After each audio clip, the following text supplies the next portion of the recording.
Oui, bien entendu, nous avons observé dans ce pays, mais il y a beaucoup d'autres pays, notamment anglophones, mais aussi des pays francophones, où l'enseignement privé tend à prendre le pas sur le public, ce qui a des impacts sur la réalisation du droit à l'éducation, pour lequel tous les pays du monde se sont engagés à travers les objectifs de développement durable, dans la mesure où cela crée des inégalités dans la chance d'accès à une éducation de qualité qui vient aussi consolider toutes les inégalités que nous notons dans ce monde et qui sont cause de désordre et de violence.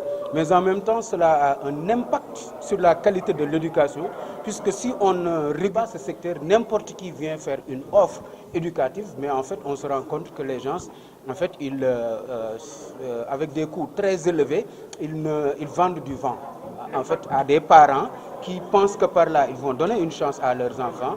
Et donc, c'est un secteur qu'il faut de toute façon réguler, mais faire en sorte que cela n'en soit pas une entrave au droit à une éducation de qualité, donc que l'éducation publique puisse continuer et être bien dotée et donner une chance d'avoir un accès à une éducation de qualité. Nous avons dit qu'il y a le fait en soi n'est pas un problème. Il n'y a pas un ostracisme ou une étroitesse de vue.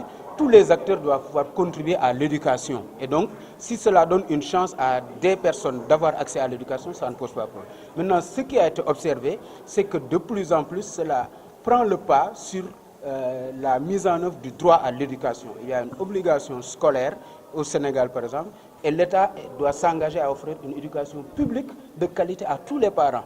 Et donc, s'il y a des parents qui font le choix d'une éducation publique, ça doit être une option complémentaire, mais ne pas remplacer cette obligation. Et donc, nous, en tant que citoyens, en tant qu'organisation, nous cotisons, nous payons des impôts et indirectement, nous payons des dettes pour que nos enfants puissent avoir accès à une éducation de qualité. Et c'est un engagement international consigné par nos États. Donc, les solutions complémentaires, parce qu'on a dit que l'éducation coûte cher, il faut qu'il y ait d'autres acteurs. Maintenant, le fait qu'il y ait d'autres acteurs ne doit pas être une entrave au droit à l'éducation, mais c'est quelque chose qui est complémentaire.